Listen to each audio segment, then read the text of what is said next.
नमस्कार दोस्तों, मैं अजय एनसीईआरटी की इस जीके जीएस व्याख्या सीरीज में आप सभी लोगों का बहुत ही जोरदार और ज़बरदस्त तरीके से स्वागत है। इस बार आप लोगों को केवल टीआरई 4 का एग्जाम देने नहीं जाना है, परंतु एक सीट कंफर्म करने जाना है। जैसा कि फ्रेंड्स मैं अपना इंसिडेंट बता रहा, मैंने जब टीआरई 3 में टीजीटी का एग्जाम दिया था, तो टीजीटी का एग्जाम मेरा इस तरीके से इतना अच्छा गया था कि एग्जाम हॉल में ही मुझे पता चल गया था कि मेरा सिलेक्शन कंफर्म है।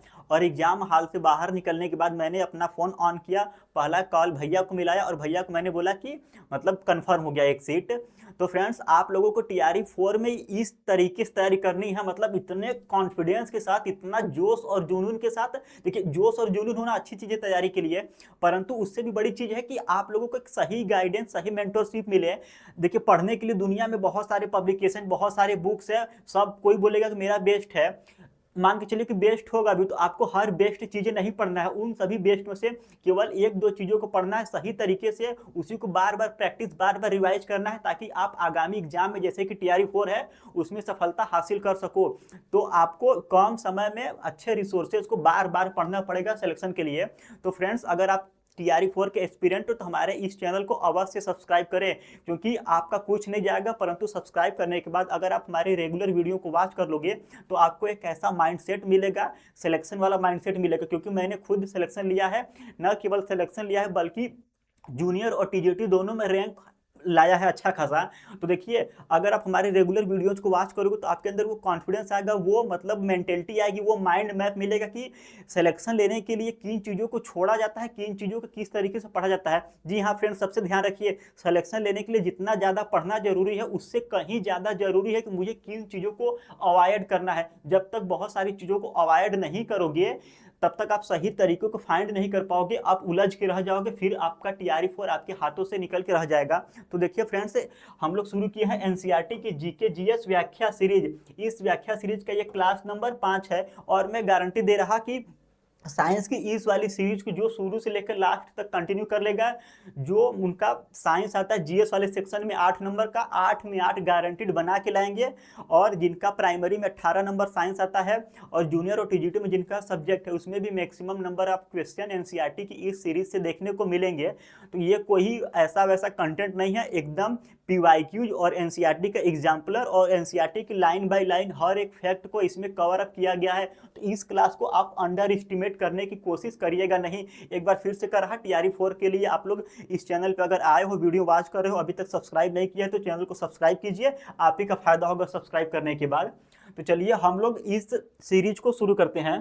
तो देखिए फ्रेंड्स, क्लास 6 की एनसीईआरटी में दो बुक है। नई वाली बुक है क्यूरियोसिटी के नाम से, और जो 2022 वाला एडिशन है। तो हम लोग प्रीफर करेंगे इस वाली बुक को, क्योंकि इस वाली बुक में जो भी कंटेंट है, लगभग सारा कंटेंट इस वाली बुक में देखने को मिलेगा। अगर कुछ एक्स्ट्रा कंटेंट इस बुक में रहेगा तो एक अलग से क्लास लेके सारा कंटेंट को मैं करा दूंगा।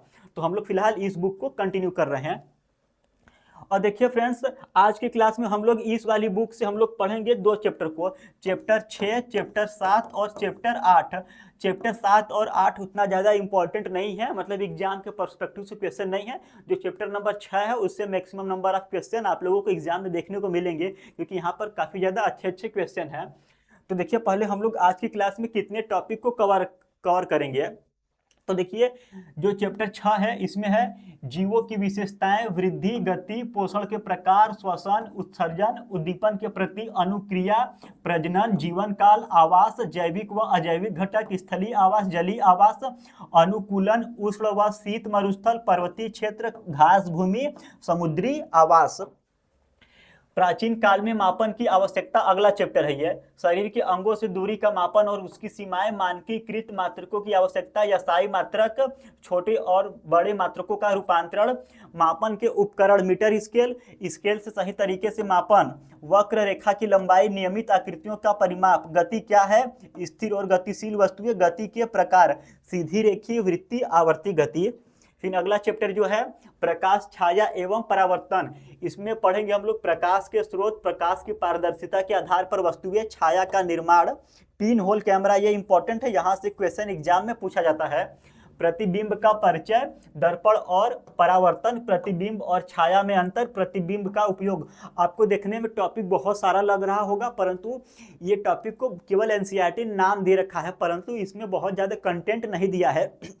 क्योंकि ये क्लास 6 की एनसीईआरटी है, तो क्लास 6 ने केवल बच्चों को ये सभी टॉपिक मतलब दिमाग में उनको पुश करने के लिए दिया है। बहुत ज़्यादा ब्रीफ में कंटेंट है नहीं, तो जो एनसीईआरटी में दिया है चैप्टर वाइज उसी को हम लोग कंटिन्यू करेंगे। बहुत ज़्यादा अननेसेसरी चीज़ों को पढ़ने की कोशिश नहीं करेंगे। जैसे ही क्लासेस आगे चलेंगे, जैसे 8th 9th और 10th की एनसीईआरटी में मैं बता रहा, 8th से मैं 8, 9 और 10 की एनसीईआरटी में जो कंटेंट दिया है और उस टॉपिक से मिलता जुलता एनसीईआरटी के बाहर भी जो कंटेंट रहेगा, जो एग्जाम हाल में पूछा जाएगा, उसको भी मैं साथ में कवर अप करूंगा। परंतु 6 और 7 की एनसीईआरटी में मैं एनसीईआरटी के अलावा कोई भी कंटेंट डालने की कोशिश नहीं करूंगा। और देखिए फ्रेंड्स, इस क्लास का जो फ्री मॉक टेस्ट है, मॉक टेस्ट का लिंक आपको कहाँ मिलेगा? जैसे कि आपको पता है इसमें फ्री मॉक टेस्ट भी मिलता है, तो इसका जो मॉक टेस्ट का लिंक इस वीडियो के डिस्क्रिप्शन बॉक्स में मिल जाएगा, इस वीडियो के कमेंट सेक्शन में मिल जाएगा, या तो आप टेलीग्राम ज्वाइन कर लीजिए। इसका लिंक वीडियो के डिस्क्रिप्शन बॉक्स में है। मॉक टेस्ट का लिंक टेलीग्राम पर भी देखने को मिल जाएगा। अब देखिए हम लोग इस क्लास का पहला क्वेश्चन लाते हैं। प्राचीन काल में क्यूबिट और फुट जैसी इकाइयां एक स्थान से दूसरे स्थान पर बदल जाती थी, क्योंकि मानकीकृत मानकों का अभाव था, स्टैंडर्ड यूनिट का अभाव था। जी हाँ, बिल्कुल। जो प्राचीन समय में जैसे फुट हो गया, अलग अलग जियोग्राफिकल प्लेसेस पर एक फुट को अलग अलग माना जाता था।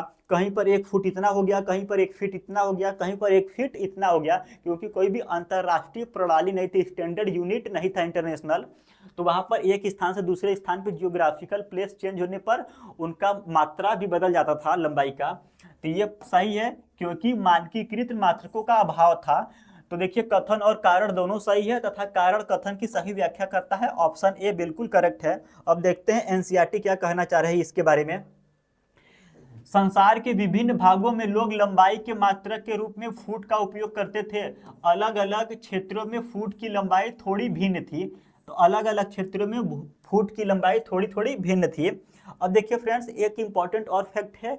वर्ष 1790 में फ्रांसीसियों ने मापन की एक मानक प्रणाली की रचना की, जिसे मीटरी पद्धति करते हैं। तो मीटरी पद्धति की खोज या स्थापना की थी 1790 में फ्रांसीसियों ने। ये एनसीईआरटी में दिया हुआ है, तो जीएस वाले सेक्शन में पूछा जा सकता है। मीटरी पद्धति की स्थापना फ्रांसीसियों ने 1790 में की थी। इसको आप लोग अपने कॉपी में नोट कर लीजिएगा। इसके साथ देखिए, एक समानता के लिए समस्त संसार के वैज्ञानिकों ने मापन के मानक मात्रकों के एक सेट को स्वीकार कर लिया है।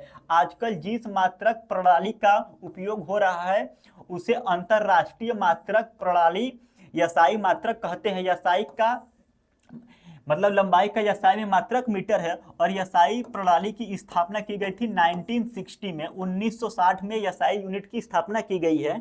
अगला प्रश्न, 1 मीटर में 100 सेंटीमीटर, 1 किमी में 10 पावर 3 मीटर, 1 सेंटीमीटर में 10 टू द पावर -2 मीटर। 1 2 3 सभी सही है। तो 1 2 3 सभी, वैसे एग्जाम में ये पूछा नहीं जाएगा मेरे हिसाब से। मीटर स्केल से किसी रेखा की लंबाई मापते समय स्केल का, देखिए ये बहुत ही बेसिक है। मुझे नहीं लगता कि मतलब बीपीएससी इतना अपना लेवल लो करेगा कि ऐसा कुछ पूछे। और एनसीईआरटी ने दिया है, तो आप लोग खुद से कोशिश करिएगा इसको बनाने का, पढ़िएगा फिर बनाइएगा। दिया है कि मीटर स्केल को कैसे रीडिंग लिया जाता है। अगला क्वेश्चन, एक विद्यार्थी आयताकार मैदान की परिमाप धागे की सहायता से मापता है। जी बिल्कुल, कोई एक आयत है, मान के चलिए कि ये आयत है, इसका परिमाप हम लोग धागे की सहायता से आसानी से नाप सकते हैं। केवल एक धागा लो, इसके चारों तरफ फैला दो, चारों तरफ फैला दो, जो धागे की लंबाई होगी वही आयत का परिमाप होगा। तथा एक चलती हुई कार को सड़क के किनारे खड़े व्यक्ति की अपेक्षा गतिशील बताता है। जी हाँ बिल्कुल, जैसे कि मैं सड़क पे खड़ा हूँ, मेरे सामने से कोई कार जा रही, तो मेरे लिए वो कार गतिशील होगी। अब देखिए यहाँ पर जो स्पीड है, स्पीड हमेशा रिलेटिव होता है। जैसे कि कार जा रही 10 किलोमीटर प्रति आवर की स्पीड से, और मैं बाइक चला रहा 10 किलोमीटर प्रति आवर की स्पीड से। Car same speed, bike same speed, और दोनों एक दूसरे को देखेंगे तो दोनों एक दूसरे के लिए स्थिर है, क्योंकि दोनों की वेलोसिटी सेम है। और वेलोसिटी यानी कि जो स्पीड होता है, चाल होता है, हमेशा रिलेटिव होता है। क्या होता है? रिलेटिव, सापेक्ष होता है। वही दोनों सेम स्पीड से जा रहे हैं, एक दूसरे के लिए स्थिर है, परंतु सड़क पे कोई तीसरा खड़ा व्यक्ति देखेगा तो उस तीसरे खड़े व्यक्ति के लिए दोनों मोशन में होंगे। किसमें होंगे? मोशन में। तो चाल और समय, समय भी रिलेटिव होता है, इस चीज को ध्यान रखिएगा। और एग्जाम में बार बार क्वेश्चन पूछा जाता है। तो देखिए यहाँ पर पूछ रहा है कि निम्नलिखित में से कौन सा कथन सही है। धागे द्वारा परिमाप का मापन संभव है, बिल्कुल सही। गति सापेक्ष होती है, मोशन इज रिलेटिव, सही। स्थिर वस्तु कभी गति नहीं हो सकती।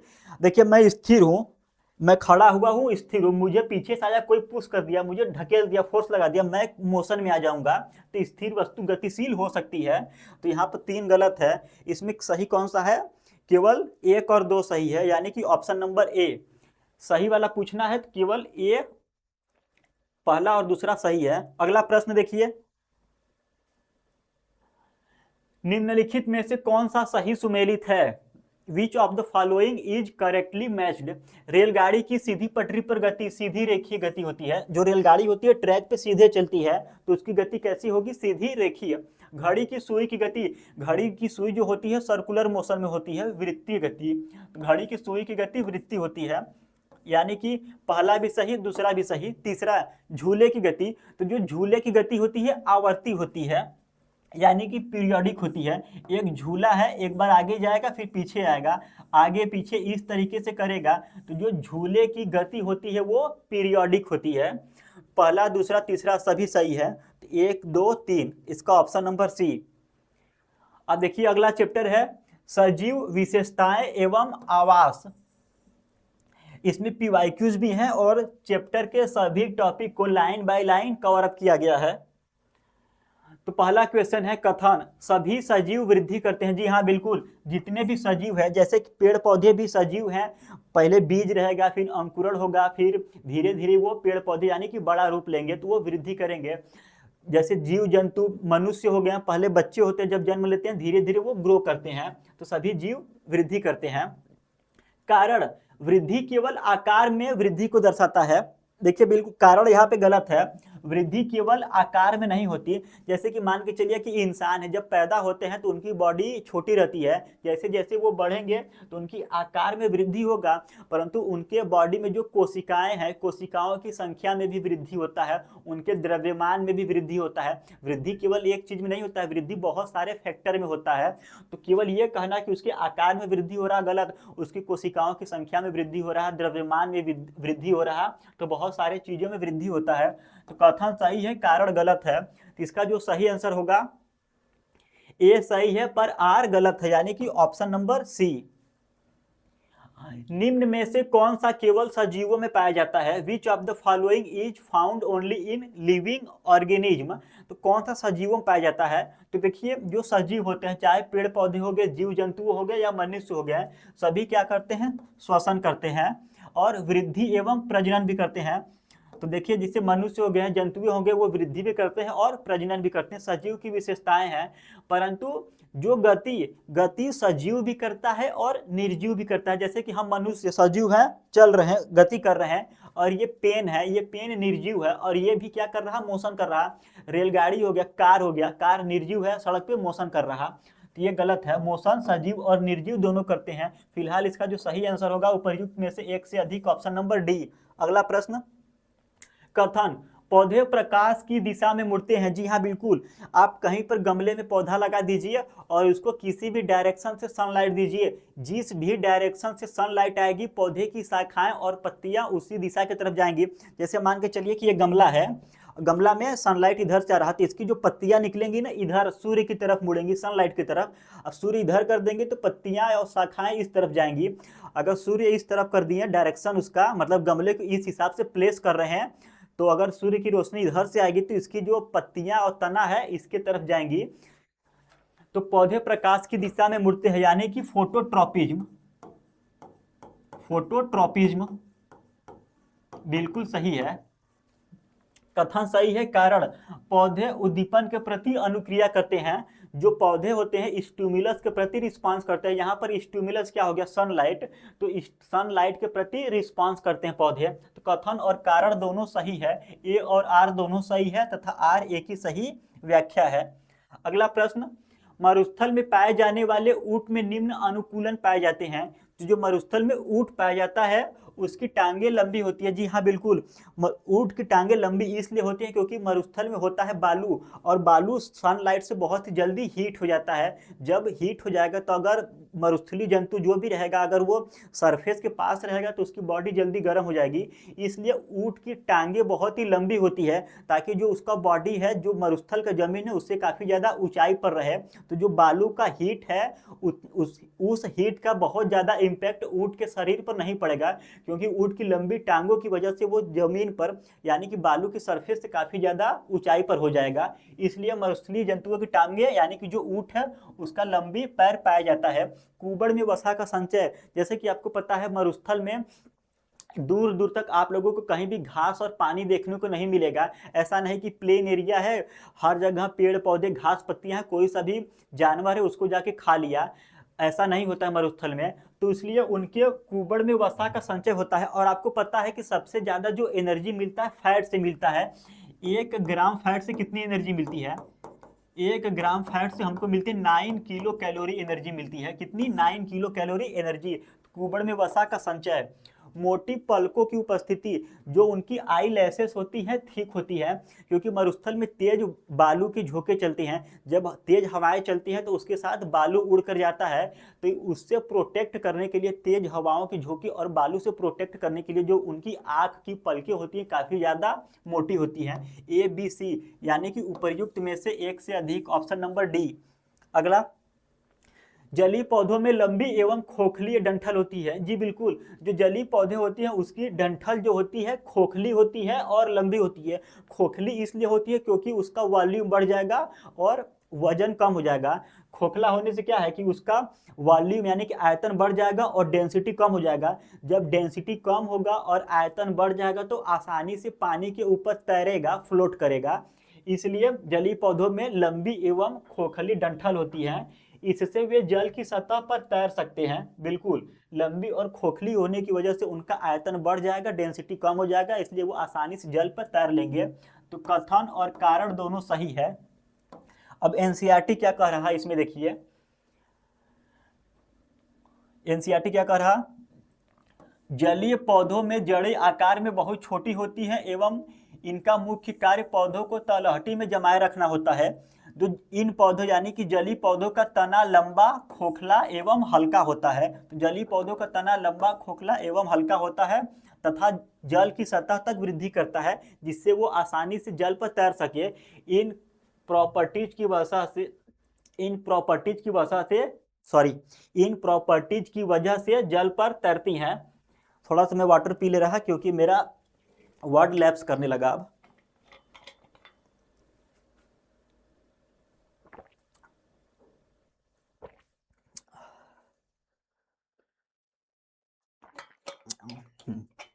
अगला प्रश्न देखा जाए। निम्न में से अजैविक घटक कौन सा है? देखिए, 2 प्रकार के घटक यानी कंपोनेंट होते हैं। एक तो होता है अजैविक एबायोटिक, एक होता है जैविक बायोटिक।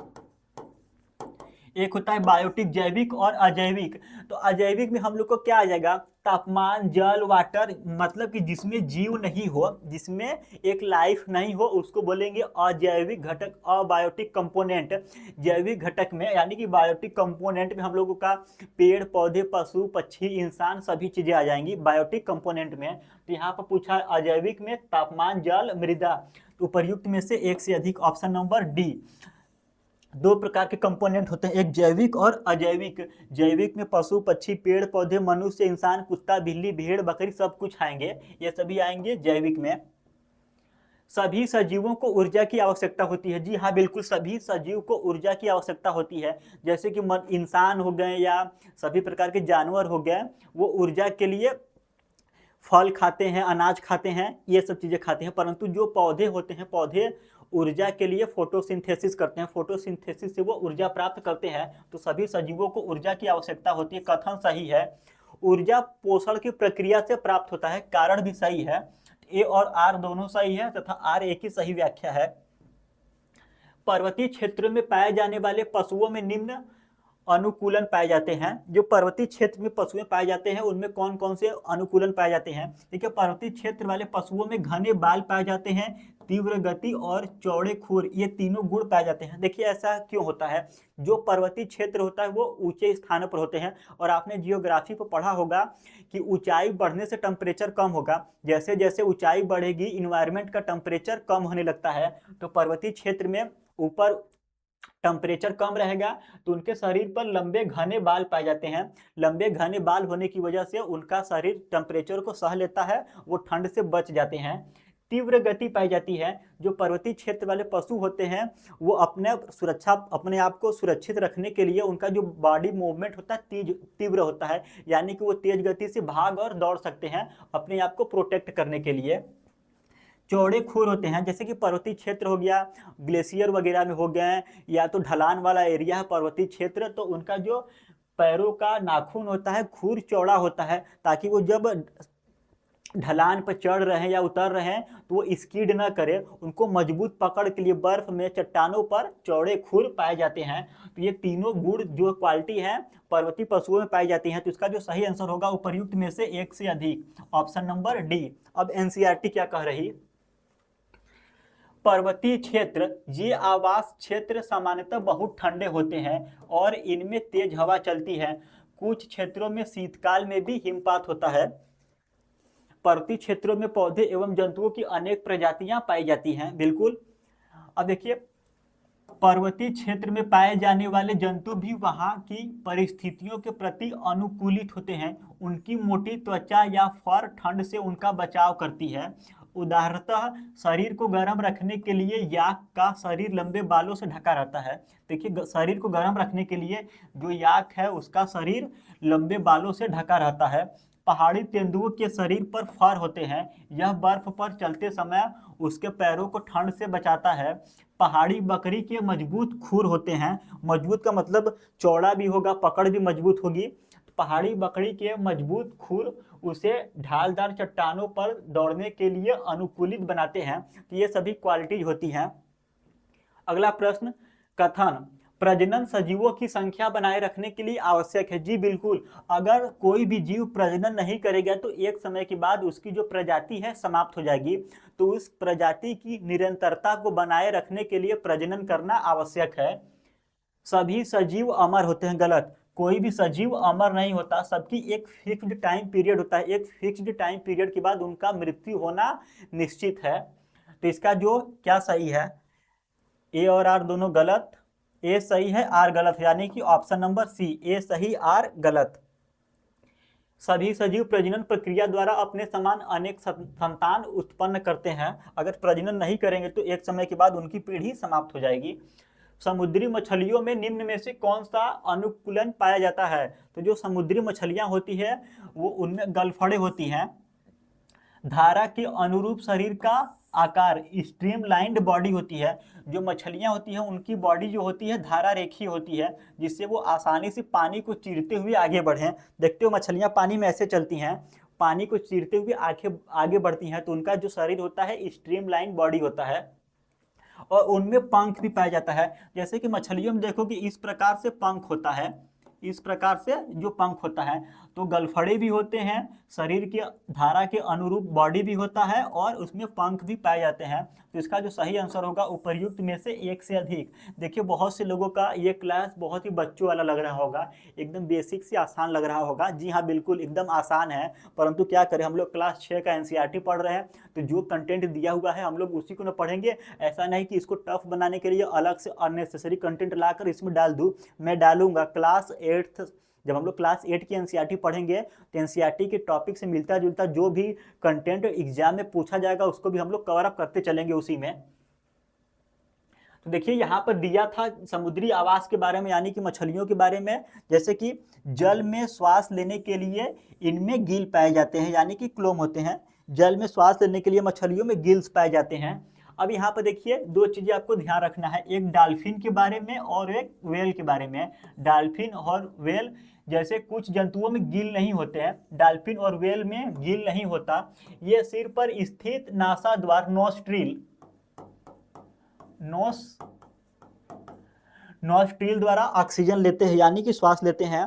तो बार बार क्वेश्चन पूछा जाता है, डॉल्फिन और व्हेल में गिल्स नहीं पाया जाता, ये श्वास लेते हैं नॉस्ट्रिल यानी कि नासा द्वार से, इनके सिर के ऊपर उपस्थित होता है। आप कभी कभी टीवी में या फिल्मों में देखते होंगे कि जो डॉल्फिन या व्हेल है वो पानी के सरफेस पे थोड़े समय के लिए आती है फिर चली जाती है, और उसके शरीर पर एक इस प्रकार का उभार होता है, वही नॉस्ट्रिल होता है। उसी नॉस्ट्रिल से वो श्वास लेते हैं।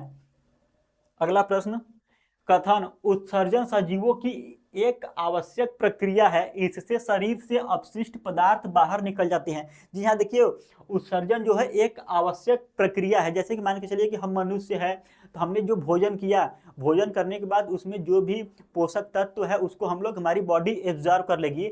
भोजन पचने के बाद जो अपशिष्ट है उसको 3 प्रकार से निकाला जाता है, एक तो पसीने के माध्यम से, दूसरा सॉलिड वेस्ट और तीसरा लिक्विड वेस्ट। तो 3 प्रकार से हमारे शरीर से वेस्टेज को बाहर निकाला जाता है, पसीना, सॉलिड वेस्ट और लिक्विड वेस्ट। और उत्सर्जन एक बहुत ही महत्वपूर्ण प्रक्रिया है, पोषण के बाद जो भी वेस्टेज होता है उसको शरीर से बाहर निकालना। तो देख लीजिए इसमें कथन भी सही है और कारण भी सही है, ए और आर दोनों सही है तथा आर सही व्याख्या करता है। अब एनसीईआरटी क्या कह रही, सजीवों में उत्सर्जन, सभी सजीव भोजन करते हैं, जीव इस ग्रहण किए हुए भोजन की संपूर्ण मात्रा का उपयोग नहीं करता, आहार का केवल कुछ ही भाग जीव के शरीर द्वारा उपयोग में आता है, भोजन के बचे हुए शेष भाग का क्या होता है, वे इसे अपशिष्ट के रूप में शरीर से बाहर निकाल देते हैं। विभिन्न जैव प्रक्रमों के फलस्वरूप हमारे शरीर में कुछ अपशिष्ट पदार्थ उत्पन्न होते हैं, सजीवों द्वारा इन अपशिष्ट पदार्थों के निष्कासन के प्रक्रम को उत्सर्जन यानी कि एक्सक्रीशन कहा जाता है। अगला प्रश्न, स्थलीय आवास के उदाहरण है। देखिए आवास 2 प्रकार का होता है, एक तो टेरेस्ट्रियल हैबिटेट होता है और एक एक्वेटिक होता है। एक्वेटिक यानी कि एक जलीय आवास होता है और दूसरा होता है स्थलीय टेरेस्ट्रियल आवास। तो स्थलीय आवास में मरुस्थल, घास भूमि और पर्वत ये सभी आएंगे, यानी कि फिलहाल क्वेश्चन नंबर 12 का जो सही आंसर होगा उपर्युक्त में से एक से अधिक, ऑप्शन नंबर 2। आवास 2 प्रकार के होते हैं, जलीय और स्थलीय। अब देखिए एनसीईआरटी क्या कह रहा, किसी सजीव का वह स्थान जिसमें वह रहता है उसका आवास कहलाता है। अपने भोजन, वायु, शरण स्थल, अन्य आवश्यकताओं के लिए जीव अपने आवास पर निर्भर रहते हैं। आवास का अर्थ है वास स्थान, एक प्रकार का घर। विभिन्न प्रकार के पौधे एवं जंतु एक ही आवास में संयुक्त रूप से रह सकते हैं। स्थल जमीन पर पाए जाने वाले पौधे एवं जंतुओं के आवास को स्थलीय आवास कहते हैं। स्थलीय आवास के अंदर क्या क्या आएगा, स्थलीय आवास के अंतर्गत आएगा वन, घास के मैदान, मरुस्थल, तटीय मैदान और पर्वतीय क्षेत्र स्थलीय आवास के अंतर्गत आते हैं। अब देखिए जो जलीय आवास के अंतर्गत आते हैं तो जलाशय, दलदल, झील, नदियां, समुद्र, जहां पौधे एवं जंतु जल में रहते हैं उसे जलीय आवास कहते हैं। यहाँ से क्वेश्चन आप लोगों को टीआरई 4 में देखने को मिल सकता है। जो आवास होता है हैबिटेट, यहाँ से क्वेश्चन बनता है, तो इसको आप लोग समझ लीजिए, बहुत टफ नहीं है। तो फिलहाल इसका जो सही आंसर था ऑप्शन नंबर डी। अगला प्रश्न, जलकुंभी के पौधे जल की सतह पर तैरते हैं। जी हाँ बिल्कुल, जलकुंभी के पौधे जल की सतह पर तैरते हैं क्योंकि उनके तनों में वायु भरी रहती है। जब तना में वायु भरा रहेगा, तना अंदर से खोखला रहेगा तो उसका आयतन बढ़ जाएगा और डेंसिटी कम हो जाएगा, और जिसकी भी डेंसिटी पानी से कम होगी पानी के ऊपर तैरेगा, फ्लोट करेगा। तो ए और आर दोनों सही है तथा आर सही व्याख्या करता है ए की। यहाँ पर आप लोग इसको पढ़ लीजिएगा, एनसीईआरटी क्या कहना चाह रही, जो इन पौधे यानी कि जो जलीय पौधे होते हैं उनका तना लंबा, खोखला एवं हल्का होता है, जिसकी वजह से वो जल में प्लवन यानी कि तैरते हैं। निम्न में से कौन सा सजीवों की जीवन प्रक्रिया नहीं है, तो जो सजीव होते हैं वो फोटोसिंथेसिस करते हैं, श्वसन भी लेते हैं, परंतु क्रिस्टलाइजेशन नहीं करते। क्रिस्टलाइजेशन सजीवों का गुण नहीं है, कोई भी सजीव चाहे पेड़ पौधे, मनुष्य, जीव जंतु क्रिस्टलाइजेशन नहीं करते हैं, तो ये गलत है, और जो गलत वाला है वही हम लोगों का सही होगा। अगला प्रश्न,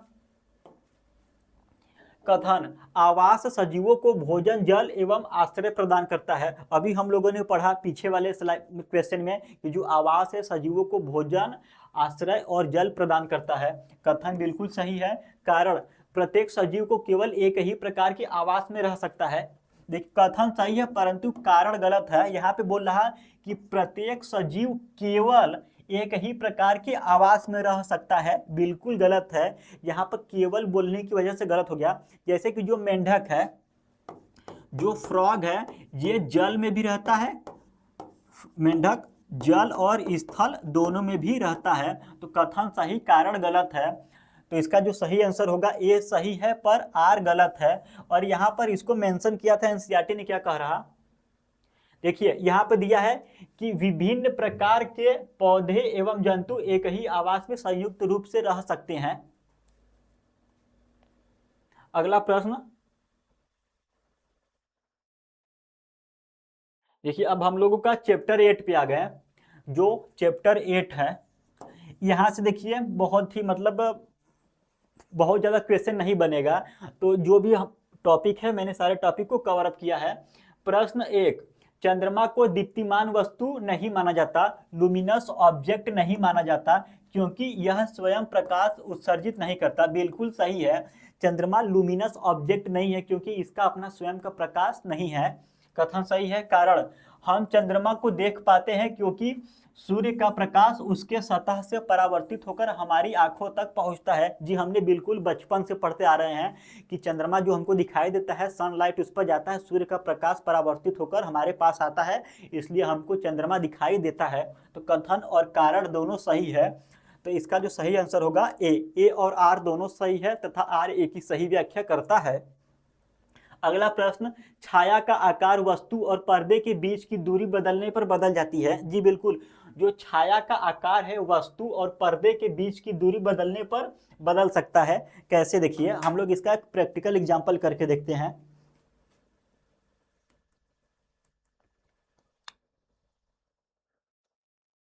जैसे देखिए कि मैंने यहाँ पे टॉर्च ऑन कर दिया, अब यहाँ पर देखिए छाया बन रहा, आपको स्लाइड पे नहीं दिख रहा होगा। जैसे आप यहाँ पर छाया बन रहा, जैसे जैसे यहाँ पे छोटी छाया रहेगी, इसका जो शैडो है, जैसे जैसे मैं दूर जाऊंगा इसका जो शैडो है बड़ा बनेगा। ये सबको भली भांति परिचित है। पास जाओगे छाया छोटी हो जाओगे, दूर जाओगे इसका शैडो बड़ा हो जाएगा। तो कथन सही है।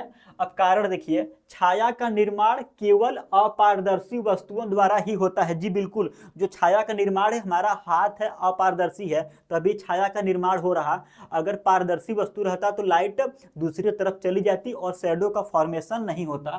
तो कथन और कारण दोनों सही है, ए और आर दोनों सही है तथा आर ए की सही व्याख्या करता है। ऑप्शन नंबर ए बिल्कुल करेक्ट है। अगला प्रश्न, पिन होल कैमरे में बनने वाली प्रतिमा उल्टी और वास्तविक होती है। अब देखिए ये पिन होल कैमरा क्या चीज है, बहुत बार आप लोग सुने होंगे नाम pin hole camera. Pin hole camera क्या है? पिन होल कैमरा कुछ नहीं होता, जैसे कि ये एक प्रकार का बॉक्स है, इस बॉक्स में दो नहीं एक छेद कर दिए, सामने एक छेद कर दिया हमने और इधर वाला हिस्सा हमने काट दिया, इधर वाला हिस्सा काट दिया देखने के लिए, और सामने एक छेद है और बीच में हमने एक पर्दा लगा दिया। बीच में हमने ऐसा एक ऑब्जेक्ट लगाया, मान के चलिए कि कोई कॉटन का कपड़ा लगा दिए, कोई मतलब ऐसा ऑब्जेक्ट लगाएंगे जो न तो पूर्ण तरीके से पारदर्शी हो न तो अपारदर्शी हो। ठीक, जैसे हमने कोई डिफ्यूजर लगा दिया, कॉटन वगैरह का कपड़ा। अब जब इस वाले एरिया में से देखेंगे, जो इस छेद में से लाइट आएगी उस पर हमको वस्तु का इमेज दिखाई देगा। मान के चलिए कि हमारे सामने दीवार है, हम इस तरफ से देख रहे हैं और यहाँ पर छेद है, तो जब हम इधर से देखेंगे छेद में से वस्तु आएगी तो वस्तु हमारे सामने रियल है, वस्तु रियल है, आभासी तो है नहीं, रियल है। तो जो रियल ऑब्जेक्ट का हमेशा इमेज इन्वर्टेड होता है, उल्टा होता है। तो ध्यान रखिएगा, पिन होल कैमरा में हम लोग रियल ऑब्जेक्ट को देखते हैं और रियल ऑब्जेक्ट का इमेज हमेशा इन्वर्टेड उल्टा बनता है। तो जो पिन होल कैमरा यानी कि यहाँ पर जो बीच में इमेज का फॉर्मेशन होगा वो भी इन्वर्टेड यानी कि उल्टा होगा। बार बार यहाँ से क्वेश्चन पूछा जाता है, जो पिन होल कैमरा से इमेज बनेगा उल्टा बनेगा, क्योंकि हम लोग सामने रियल ऑब्जेक्ट को देख रहे हैं। तो पिन होल कैमरे में बनने वाली प्रतिमा उल्टी होती है, प्रतिमा उल्टी होती है और वास्तविक होती है, क्योंकि अभी हमने इस पिन होल कैमरे की सहायता से सामने वाली दीवार को देखा, दीवार हमारे सामने है, वास्तविक है, वास्तविक इमेज हमेशा उल्टा बनेगा। तो प्रतिमान या प्रतिज्ञान सही है। कारण देखिए, पिन होल कैमरा प्रकाश के सीधी रेखा में चलने के सिद्धांत पर कार्य करता है। जी हाँ बिल्कुल, जो प्रकाश होती है सीधी रेखा में चलती है, तो इसका जो सिद्धांत है प्रकाश के सीधी रेखा के चलने पर है। तो कथन और कारण दोनों सही है, ए और आर दोनों सही है तथा आर एक ही सही व्याख्या करता है। ऑप्शन ए बिल्कुल करेक्ट। अगला प्रश्न, कथन जो है समतल दर्पण में बनने वाली प्रतिमा का आकार वस्तु के आकार के बराबर होता है। जी हाँ बिल्कुल, ये मेरे सामने समतल दर्पण है, जितना बड़ा मैं हूँ मेरा इमेज का साइज भी दर्पण के अंदर उतना ही बड़ा रहेगा। तो प्रतिबिंब का आकार वस्तु के आकार के बराबर होता है। कथन सही है। कारण, समतल दर्पण में बनने वाली प्रतिमा वास्तविक होती है और पर्दे पर प्राप्त की जा सकती है। जी हाँ फ्रेंड्स, यहाँ पर देखिए, जो समतल दर्पण में जो इमेज बन रही, जैसे हमारे सामने मिरर है और इस मिरर में मैं अपना फेस देख रहा, तो मेरा सिर ऊपर है तो सिर ऊपर दिखाई दे रहा, पैर नीचे है तो पैर नीचे। और आभासी इमेज, जो वर्चुअल इमेज होता है वही सीधा रहता है, जो वास्तविक इमेज होता है उल्टा। मैं यहाँ पर लिख दे रहा, वास्तविक प्रतिबिंब जो रहेगा उल्टा बनेगा, इन्वर्टेड। और आभासी कैसा बनेगा, आभासी प्रतिबिंब हमेशा सीधा रहेगा, इरेक्ट रहेगा। सीधा यानी कि इरेक्ट। तो जो समतल दर्पण में बनने वाली प्रतिमा सीधी होती है और सीधा वाला कैसा होता है, आभासी होता है। तो वास्तविक नहीं, आभासी होता है और पर्दे पर प्राप्त नहीं की जा सकती। इसके अंदर जो इमेज बन रहा इसको हम लोग पर्दे पर नहीं प्राप्त कर सकते, तो इसको पर्दे पर भी नहीं प्राप्त कर सकते, यानी कि कथन सही, कारण गलत है। तो इसका सही क्या होगा आंसर, ए और आर दोनों सही है, गलत। ए और आर गलत, ए सही है पर आर गलत है। जी हाँ बिल्कुल, ए सही है और आर गलत है, यानी कि ऑप्शन नंबर सी, ए सही आर गलत। अगला प्रश्न देखिए, कथन प्रतिबिंब और छाया दोनों ही पर्दे पर प्राप्त किए जा सकते हैं। प्रतिबिंब और छाया दोनों ही पर्दे पर प्राप्त किए जा सकते हैं। जैसे कि देखिए फ्रेंड्स, अगर मान के चलिए कि हमारे सामने ये एक प्रकार का पर्दा है, ये जो व्हाइट बोर्ड है एक पर्दा है, और यहाँ पर टार्च है और यहाँ पर ये ऑब्जेक्ट वस्तु है। यहाँ पे टार्च को मैंने जलाया, ये वस्तु है, तो इसका जो शैडो है इस पर्दे पर प्राप्त होगा। तो शैडो को पर्दे पर प्राप्त किया जा सकता है, परंतु जो प्रतिबिंब होता है, जैसे कि समतल दर्पण में जो हमारा इमेज बन रहा है, इस प्रतिबिंब को पर्दे पर प्राप्त नहीं कर सकते। तो प्रतिबिंब और छाया दोनों ही पर्दे पर प्राप्त किए जा सकते हैं, ये वाला गलत है, तो कथन हमारा गलत हो गया।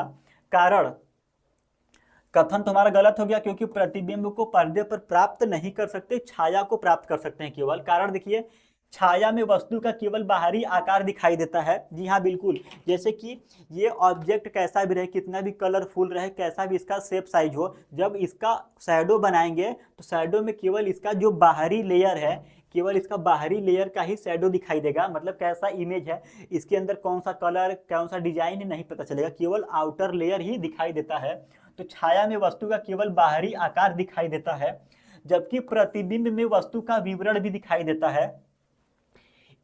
इन an image the details of the object are visible. जी बिल्कुल, जैसे कि जो इमेज है, जैसे कि मेरा कलर कैसा है, मेरी दाढ़ी कैसी, मेरा चश्मा कैसा है, इमेज में सब कुछ दिखाई देता है। तो जो हम लोगों का कारण है इसमें दोनों सही है, तो कथन गलत है, कारण सही है। तो देखिए पहला वाला गलत हो गया, बी भी गलत हो गया, सी, ए सही आर गलत, सी भी गलत। तो देखिए ना, तो ए बी सी तीनों गलत है, तो इसका जो सही आंसर होगा उपर्युक्त में से कोई नहीं, ऑप्शन नंबर ई, उपर्युक्त में से कोई नहीं। तो देखिए फ्रेंड्स, यहाँ पर हमने आज क्लास 6 की एनसीईआरटी से चैप्टर 6, चैप्टर 7 और चैप्टर 8 को कवर अप कर लिया। इसका जो मॉक टेस्ट का लिंक है इस वीडियो के डिस्क्रिप्शन बॉक्स में मिल जाएगा, कमेंट सेक्शन में पिन किया हुआ मिल जाएगा और टेलीग्राम पे भी मिल जाएगा। आप अगर चैनल पे यहाँ तक वीडियो देख लिए हो तो चैनल को अवश्य सब्सक्राइब करें, और इसका जो बोर्ड PDF का लिंक है आप लोगों को टेलीग्राम पर ही देखने को मिलेगा। और मिलते हैं फिर से अगली क्लास में, तब तक के लिए आप सभी लोगों का बहुत बहुत धन्यवाद। जो भी आप लोगों का क्वेरी हो, मतलब डाउट हो, उसको कमेंट सेक्शन में करिए, मैं आपके कमेंट्स का जवाब जरूर, मतलब समय निकाल के देने का कोशिश करूँगा।